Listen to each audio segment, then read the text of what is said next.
and welcome back to my channel. Hope you're all doing well out there. And today we're going to head back to the Bates Motel one last time. But before we do that, do me a favor, like, comment, and subscribe. Join me here. I greatly would appreciate that. Also, a shameless plug for my TeePublic page. I will leave a link in the description below. You can go on over there and check out our designs over at our TeePublic store. And also, I'm going to leave an Amazon affiliate link for each of the movies in the Psycho franchise in the description below. It does not cost you a penny more, but it does help out the channel. So if you are interested in purchasing any of these films, utilize those links, and I greatly would appreciate that.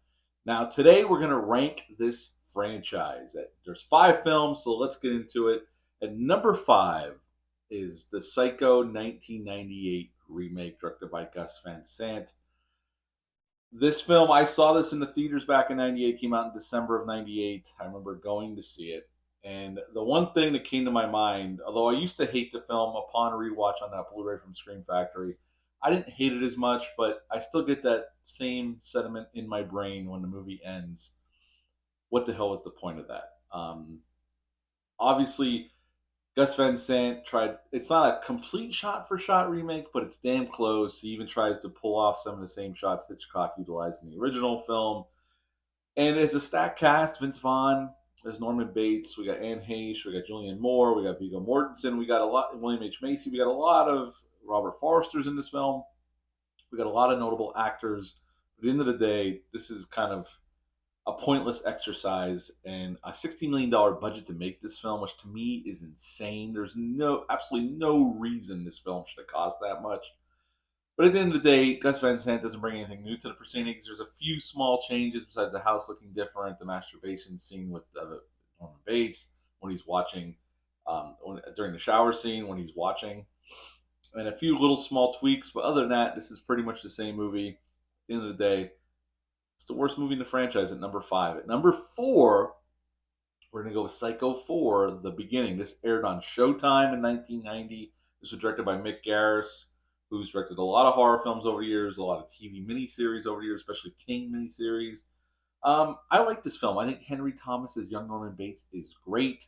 We get to see a little bit more backstory into Norman as he's telling CCH Pounder's character about his early life with his mother. We never got to see those things, and Anthony Perkins is great here. Honestly, prequels can go either way. Most prequels are pointless. We already know what happens, and even here we know what happens, but they kind of bring something, a little ace in the hole here with Norman's struggle with his wife's pregnant, and he doesn't want his bloodline continuing. And I thought that was enough to justify this prequel. And Henry Thomas gives a great performance as a young Norman Bates. So I think the ending kind of falls apart a little bit, but overall, I really like this film. It's a very strong movie, especially for a 4th outing in a franchise. So yeah, at number 4, Psycho 4, The Beginning. At number 3, the one Anthony Perkins directed in this franchise, Psycho 3.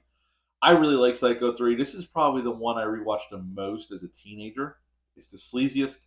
It's the most bloodiest. It's the bloodiest by far. And we got the great Jeff Fahey in here being a complete scumbag, and he's glorious in this film. Anthony Perkins does a nice job directing and acting in the film. I really like this as a more straight-ahead slasher film.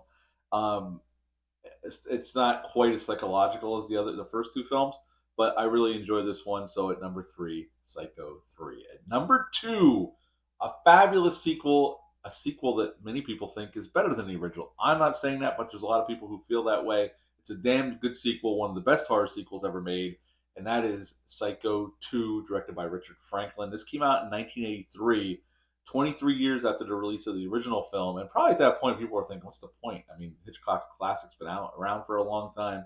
What's the point of doing the sequel? Well, they found a reason to do it. Anthony Perkins knocks his performance once again out of the park. Robert Loggia in the film, Meg Tilly's in the film, Vera Miles came back to play Lila Crane. She's great as well. We introduced the Mrs. Spool storyline at the end with that great ending where Norman bashes her over the head with the shovel. Because through the whole film, Norman's innocent. He hasn't been killing anybody. He's just trying to get on with his life. And Meg Tilly's character and Lila Crane are making it very difficult because they want to put him back in the insane asylum. They have this master plan. And then we have this other entity, Mrs. Spool, who's killing people because she tells Norman at the end that she's really her mother, although we find out in the prequel that it's not the case, or even the third one.